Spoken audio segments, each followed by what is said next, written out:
Hello, everyone, and welcome to Leadership and Change. You know, the phrase leadership and change is really a bit of a redundancy because, in fact, leadership is all about generating change. And as I say here in this particular graphic, it's about generating intentional change. There is change occurring around us all the time. It's one of the standards we operate by. There's always change, but not always the change we want, and not always the change that we're responsible for. But with leadership, our responsibilities are to generate the kind of change, the kind of new realities that we want, based on the ones that we would otherwise experience or are experiencing. And key to generating intentional change is to have a vision, or to be able to see a tomorrow that is different than the one from today, to have the capacity to take competent action to bring it about, and to very much include others, because without others and without the relationship with others, we can't bring about the kinds of intentional change that we seek to bring about. And of course, our context for this is the business organization in which each one of us work. We're in a business program. This is a MBA course. So our efforts are in that vein. Now, this model that you see, these 3I ring model in the middle of this, is what I have discovered to be, as I'll say more later, as I define what this model is and how it serves us in this course, where intentional change efforts begins with a imagination, with the initiative, the spark of action, and with the influencing of others. And that 3I ring model, which I'll name later for you, coincides perfectly well with the broader idea of vision, action, and relation as the central components of any kind of generation of intentional change. A little bit about me. In the bottom left-hand corner, I've always been fascinated with leadership ever since I was young, and projected myself, if you will, into situations where I could lead, and had the good opportunity to be a recipient of great developmental, educational, and work experiences. And as we continue clockwise, the great opportunity to practice leadership, to actually experience what that's like in many different forums and task areas of commercial enterprise. I've fundamentally managed every single function within a commercial enterprise, and so I have a good broad experience that was presented to me more than I was looking for it. So in some respects, it's a matter of good fortune.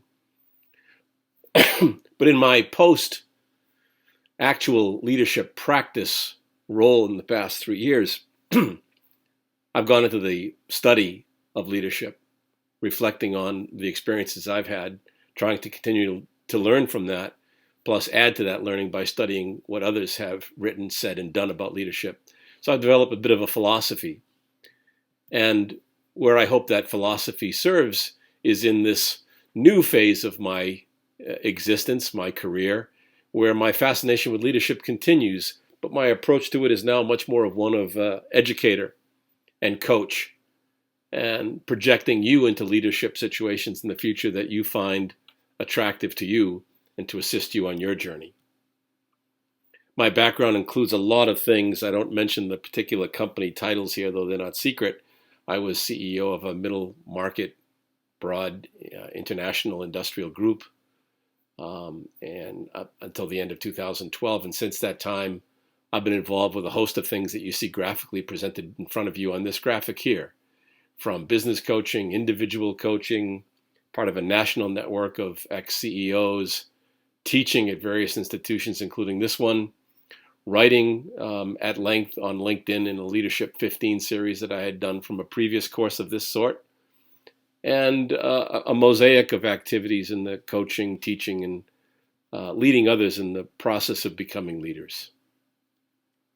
And from that practice, that study, and that coaching, I've developed this model that I referred to briefly before, and I refer to it as the coherent leader model. And it serves as a framework for us to apply all the various readings and new learnings we'll uncover in this course as we develop your individual leadership capacity.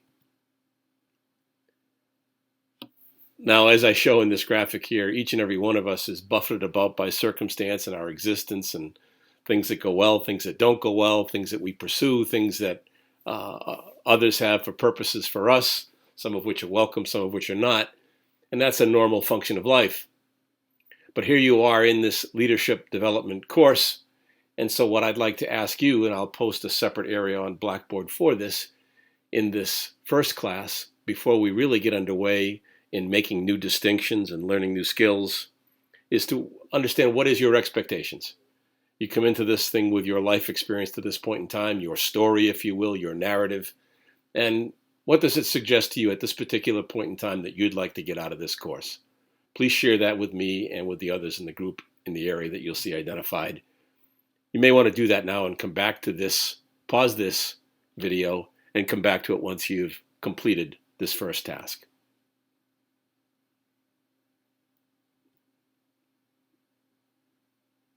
Well, welcome back to the class.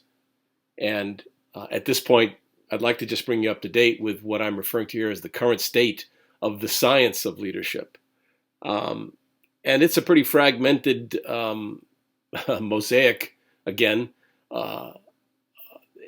in that I suppose it's kind of like where Einstein was never satisfied in his pursuit of this unified field theory, that all the basic theories of the physical world and how the universe operates could be aligned and create a fabric that made sense. I suppose the same thing is sought in the area of leadership, but its complexities are so great that perhaps the fragmented and somewhat chaotic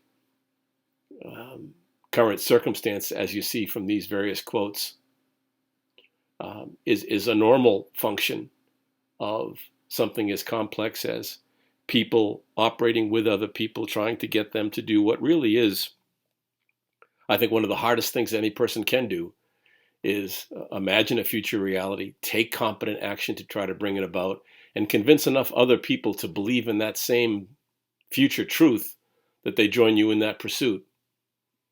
And you'll see in this third quotation here at the bottom, and I've put a red star next to it because it is one of the readings for this class by Warren Bennis, who is really was one of the most foremost gurus on the subject of leadership in our time, is that it's almost a cliche of the leadership literature that a single definition of leadership is lacking. But we will try in this context to apply one that works best for you so that we develop you to the utmost of your interest and capacity. It won't surprise that very much a psychological phenomenon, if we've described leadership effectively and what it means to any one person to try to bring it about, is that the psychologists have a heavy hand here, even the psychiatrists. And they represent some of our key readings, some of these fellows who have written in the Harvard Business Review and beyond, whose names are well recognized, although you may not know them as well yet. Abraham Zalesnik on the far left, who's no longer with us, writes one of the important articles in the second week's class on managers versus leaders and how they're different. Ronald Heifetz in the middle provides several readings for us in this course. And the fellow on the far right, Katz de Vries, Manfred Katz de Vries, doesn't have an article in this particular reading, but there are some supplemental ones I can direct you to. The psychiatrists are very much involved in the pursuit of understanding what leadership is and how we can make it work. Philosophy has a heavy hand here as well.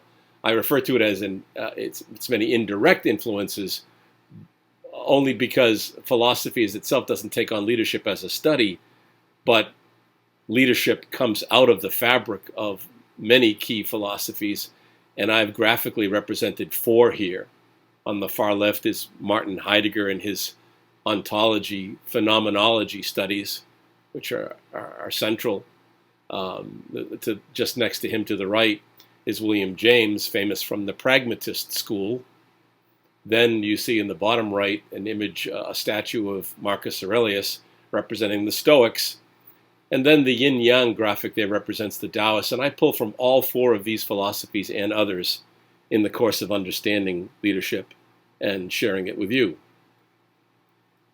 Now, there are 2 approaches to leadership, and it's increasingly becoming one in which there is a lot of new ground being broken in this area of the ontological or phenomenological one that I referred to Martin Heidegger in the previous slide, and that is to embody the learning, not just simply to cognitively understand the readings as they're presented to us in what we might think of as an epistemological or theoretical, what we can know, what we look at a distance or in the stands, if you will, as opposed to down on the court.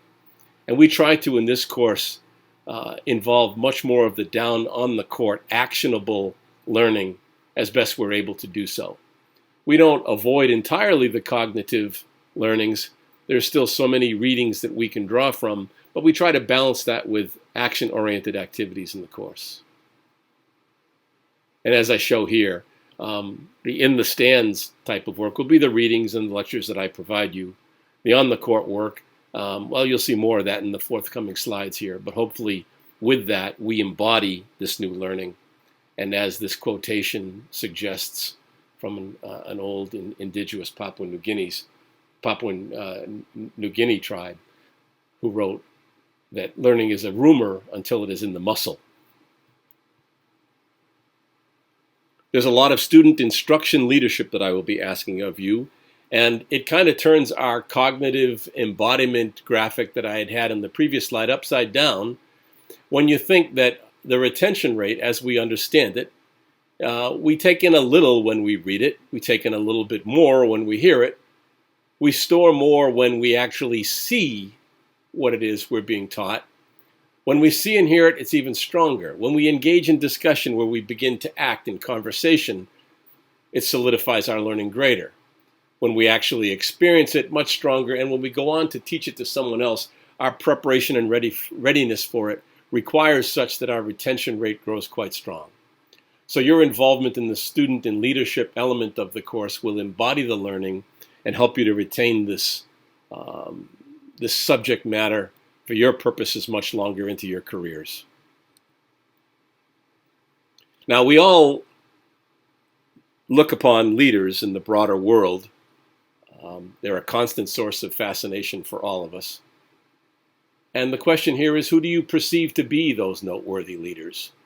Who from the broader spectrum of the broader world, the political world, the entertainment world, the economic world that you're a part of, who do you commonly look upon and admire as having the qualities of a leader?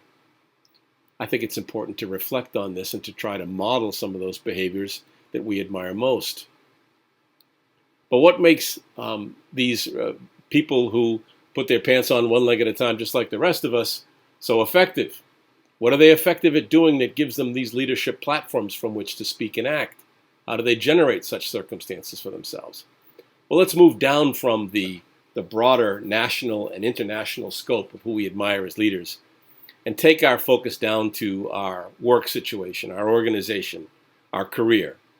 And for the second assignment, and I'll post a separate place on Blackboard for you, I ask you to focus on those leaders who are within reach, people who you know, who you can actually touch, who you experience day-to-day life and work with, and perhaps very much at the work where you are presently. And focus on them, and in this entry, provide me and all of your peers with what it is that these people are particularly effective at doing and what you'd like to emulate from them. And come back to this videotape once you've completed that exercise. Well, what makes them effective, in fact? Is it that they see, comprehend, and therefore interact with the world differently than the rest of us? Does the world actually occur differently for these people? Do they have a different experience than the rest of us do? Perhaps leadership is not necessarily about what you know or even who you know, but how you see the world, how you interpret that which you experience, and how you transform that into possibilities for yourself or not. And this great quote from a nice Nin author from the world of literature is really one of my all-time favorites. And I believe it is so true, and I've discovered it again and again from the work I do in coaching, is that we see things not as they are, but as we are. Our filters of the world are the great interpreters of what actually is in our frame of experience. And as is written here from a fellow who wrote a very interesting piece in the New Yorker called The Itch, and I'll share more on that with you later.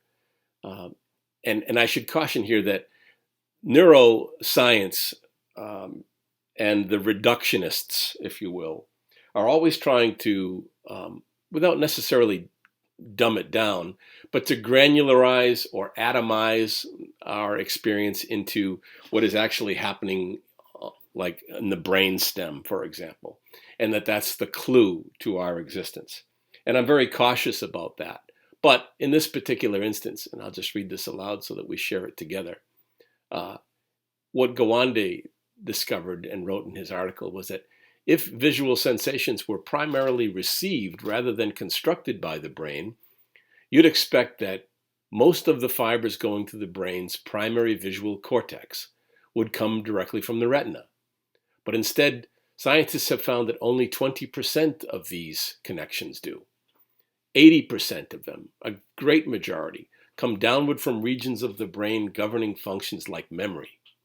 So we can see from a neurolinguistic sense, from a reductionist sense, that a lot of what is affecting our visual perception is drawn from things from the past and the way we have begun to form the world in what we might call a mental model.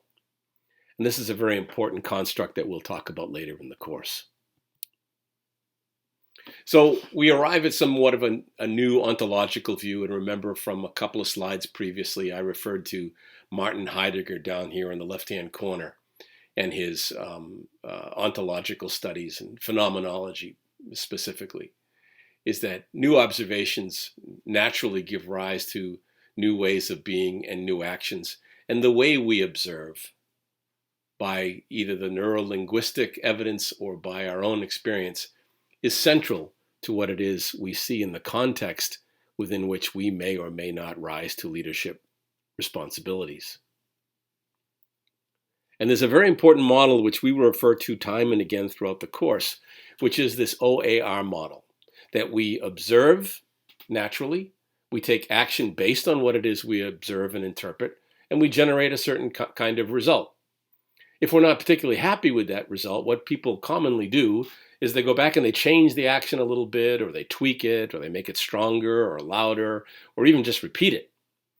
And as Chris Agiris in his studies from Harvard Business School on organizational behavior referred to this as first-order learning. This doesn't get us very far. We won't actually change the results until we actually change the observer that we are, as you see from the bottom of this graphic. And this is second-order learning. If we go back and actually reconsider the way we're looking at the world, we may resolve to find different actions that help us to generate the results that we want out of life. And isn't that what we're all after, is to generate the results that we want? So again, drawing the ontological and the phenomenological reference here, a person's way of being and their actions are correlated. They're like in a dance with the way in which what they're dealing with occurs for them. So you have things that are occurring and we have the way that we're viewing them, and that dance kind of affects one another. It kind of acts as kind of a yin-yang influence. And William James and the pragmatists believe that we all approach everything that we experience in our life with our own purposes. We actually come into the experience of any interaction with anything, person, object, what have you, with a purpose in mind. Sometimes not always consciously, but always present. And every one of the objects and people and things that we interact with have their own purposes, and they approach us with those purposes. And that dynamic of conflicting or at least contending purposes is the stuff from which life comes. And this dyadic relationship, a monad is a singularity and a dyad is kind of a duality or a relationship between two things or objects or persons. And those contending purposes is central to our understanding of leadership, as we will discover more of.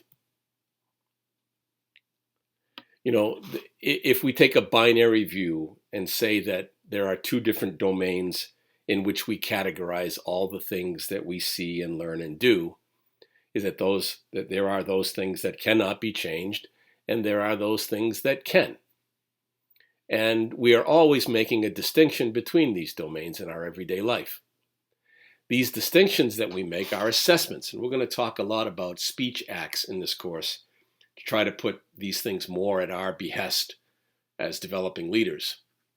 But a major competence in life is the ability to make these distinctions in a grounded way, in a way that strengthens us and our ability to lead or to actively follow.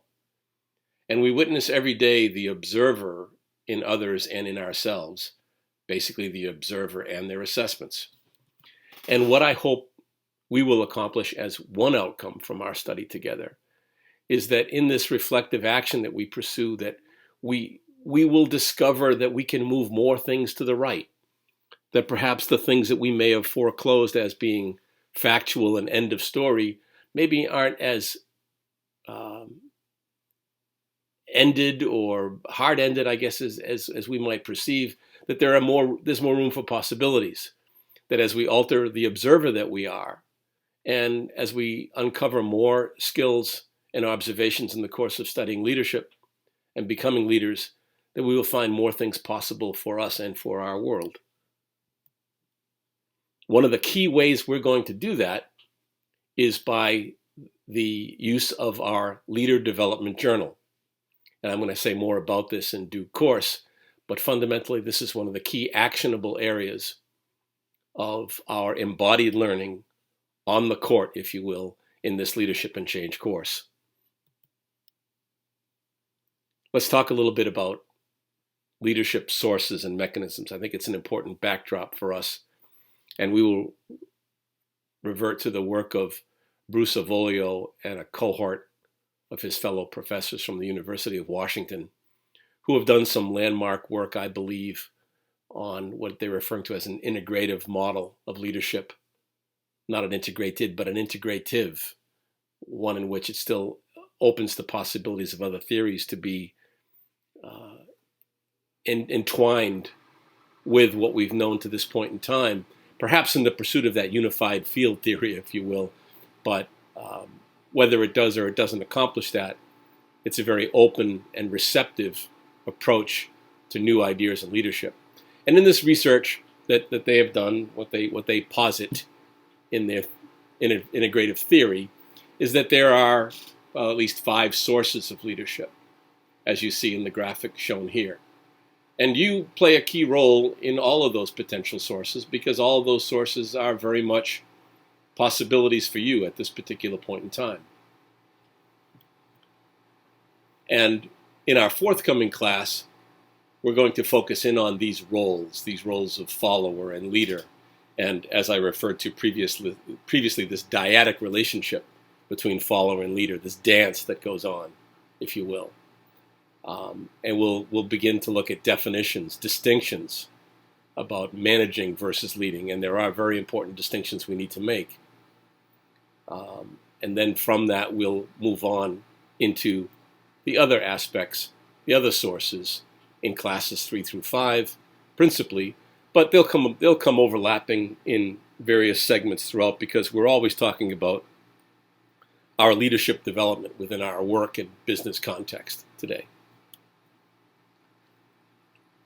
And the work of Avolio and his peers further says that these sources then are the soil from which the mechanisms leadership spring. And these mechanisms, or these transmitters, if you will, are a person's traits, their characteristics, the actions that they take or their behaviors, and their thoughts and their emotions, cognition and affect. All of these things are important transmitters of leadership when it surfaces from any one of these places that are in and around where you operate today. And this provides the ground for much of the work in classes 6 through 15, where our focus is very much on you and developing you as a leader. Now, the model that I briefly introduced to you, this coherent leader model, or the 3 I's as you see here, and there's a 4th I I'll reveal to you later, but these action attributes are really the follow-on from the behaviors or actions that Avolio and his peers identified as the transmitters. This is the key transmitter. We see all other things ultimately made manifest through these attributes, these action attributes as I identify them here. Much more to say about this in due course. What I've posted here, and I'll ask you to go to now, is a YouTube clip. It's about 14 minutes, but it introduces you to Professor Bruce Avolio and an exploration of not just the sources of leadership, but this primarily the follower-leader dyad, which is an important thing for us in our next class. And you can see from the graphics I show in the top right-hand corner, there is a yin-yang relationship here that we need to understand, because leading is not a one-way street. It's not a one-way force. Leading cannot occur without active followership, or even passive followership for that matter. But followers have a duty to make leadership create the kind of reality that all want by being active participants and identifying the world that they want and the leaders that they'll select. And so with this context, the organization within which you work, this leader-follower dynamic, what I would ask you to do is view the Bruce Avolio video on the YouTube clip that I've posted here. And for your third assignment for this week's class, drawing from this interview, discuss a key leader-follower relationship you have had at work and describe that. What did you learn from that? What did you take from that for yourself?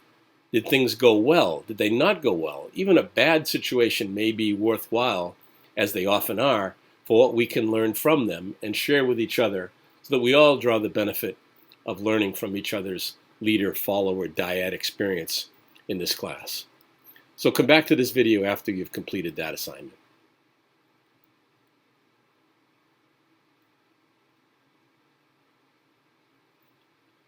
The coherent leader model, as I said before, is a synthesis of practice and study and coaching. And I would share with you that in April of 2015, I posted this article explaining this concept that I have for the coherent leader model, although I didn't call it that then. And I can tell you that this, as viral as anything I've written ever gets, this article seemed to resonate with a lot of people nationally and globally. And I can tell you that to this day, on every business day, someone continues to read this article. Several years following, it remains in the public view, and people go to it and draw from it. And I'm happy to share that with you, not to pat myself on the back for one of the few things that I've written that has gone viral necessarily, but just to share with you that this is the kind of thing that simple enough condensation of many theories that I've learned from, many theories that I've applied to my own practice and to my coaching, which continues to come back to me as proven from life's testimony as a workable model for us to work with. And these action attributes in more of the public sphere of how a leader operates has also a set of forces behind it in the less public sphere that I refer to as motivators, beliefs, and the state of the leader. And these things come from what I like to think of graphically as the space between each of the action attributes, that as we move from imagination to initiative, for example, our beliefs are a key force.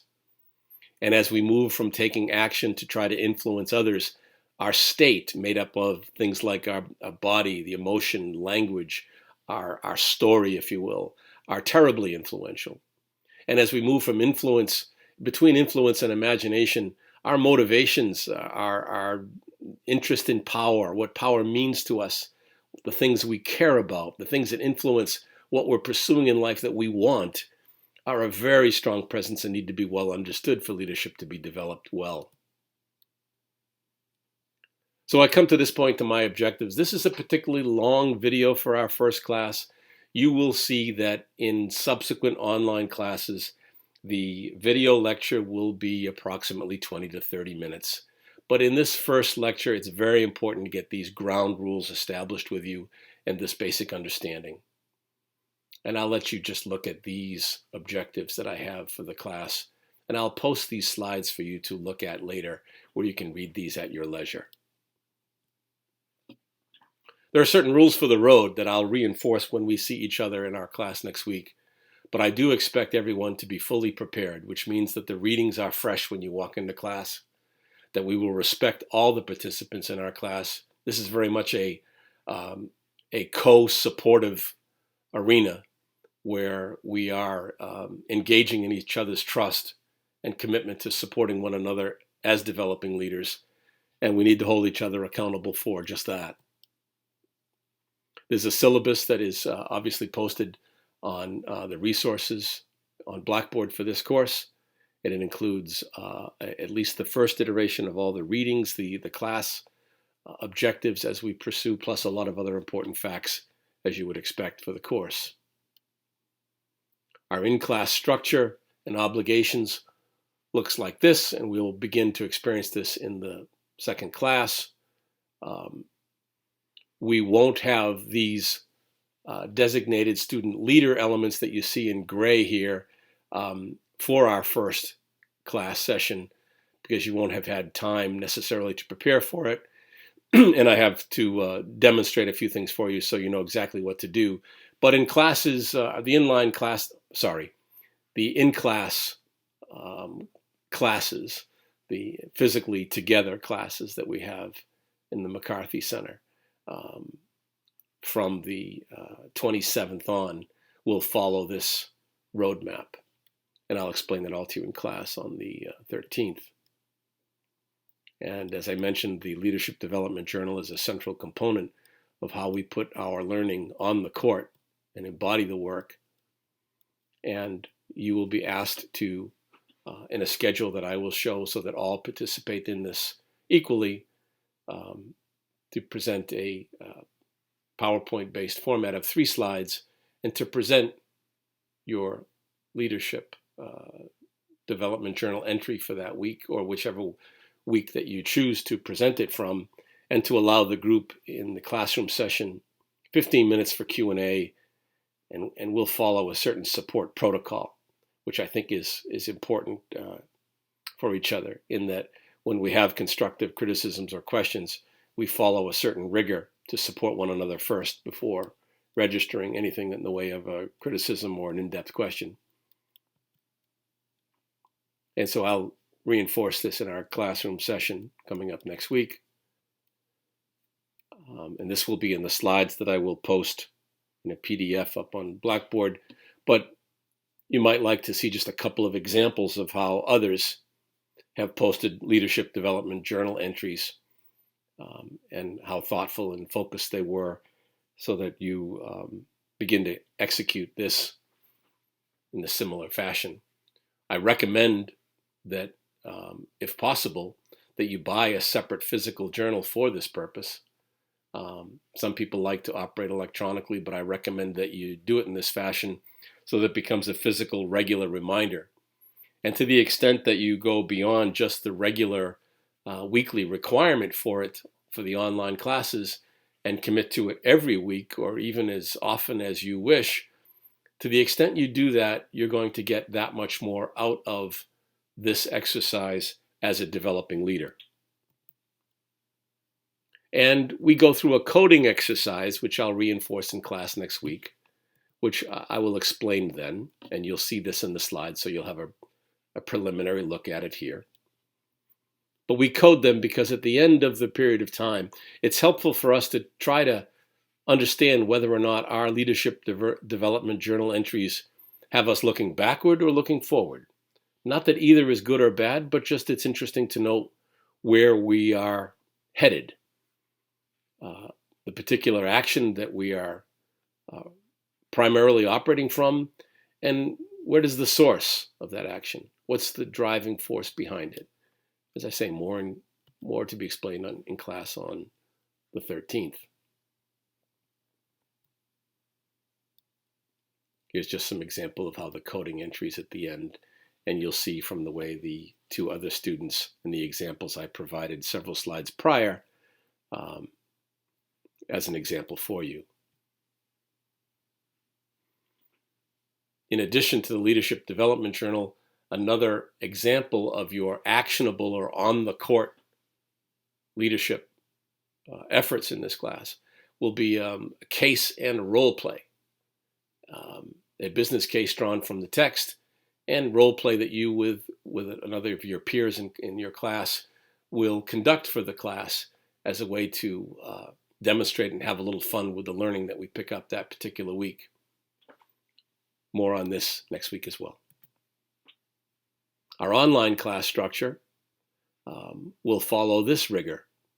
There will be an assigned student instruction leader who will take one of the readings, and I'll show on the next slide what the task is for that person.